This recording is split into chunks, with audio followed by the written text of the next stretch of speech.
I'm Richard Elishadi or Tuzeme. People for Niger State, they don't complain because of 119 inmate prisoners when escape due to heavy downpour, rainfall, when it makes the side of the correctional center, that is the prison for Niger State, collapse. About 119 inmates escape. Now, they say pot of soup, that they lost.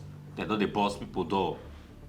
So criminal activities don't they play because of the 119 prisoners were escaped. However, about 10 has been recaptured. You get the point now. But other ones, they never see no where they did now. You get the point now. So we urge the state government and the federal government to make sure say they find all these criminals where escape, so to make Niger State and Nigeria at large a peaceful place so that citizens fit sleep, close their eyes. You get the point now, because criminal activities that they play roughly for Niger State. Observe. Can you tell us what you have observed so far? Well, obviously because of force majeure, the storm that happened, there was a breach of the outer wall of this facility, and some of the inmates, escaped. And of course, we've been able to retrieve, get about 10 back out of the 119. So we have 109 at large, and the manhunt is presently ongoing. We will do everything humanly possible to make sure that everyone is brought back. That's number one. And number two also is that we've also looked at the cause of the matter, because we must make sure that this does not happen again. And how can we prevent this? Obviously, we can see the walls are actually old, and unfortunately, there are certain responsibilities that we must take. And but the most important thing is we'll do everything possible to restore sanity and to ensure that this does not happen in any other facility. And also, the president has also always been talking about urbanization eating into our correctional centers. And this is a clear testimony. You can look at the environment. It shows that we need to relocate a lot of our correctional centers, and we need to relocate them away from city centers, and to create better space, better security, and better infrastructure. But as we've said, we're not here to make excuses. We are here to take responsibility. We were elected as a government to do a job, and that job we are prepared to do regardless of how difficult or how tough it is.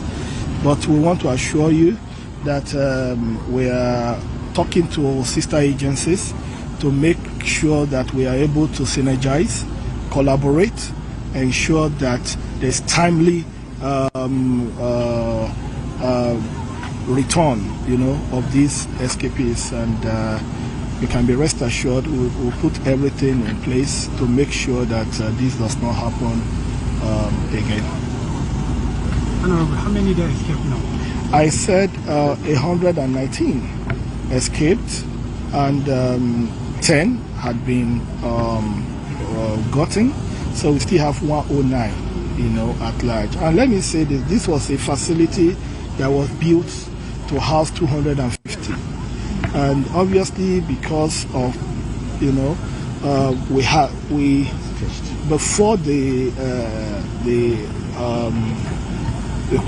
before the incident that happened, we had 499.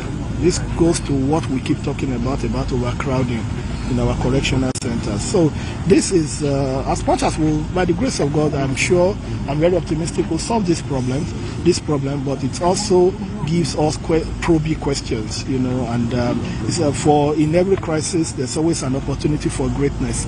So it's for us to, as a people, as a country, to also be able to sit down and critically be able to fashion out a correctional system, that will work for us and to the benefit of all Nigerians. But as I've said, there are a lot of things that I won't be able to say on camera, even with the correctional center, with a lot of reporting lines and a lot of issues. We will handle those things behind the scene and make sure that, as I said, this could have been avoided if the right information, at the appropriate time had been disseminated with regards to the structure, with regards to this incident. But of course, we are not, as I said, I wasn't appointed by President Bola Ahmed Tinubu to make excuses.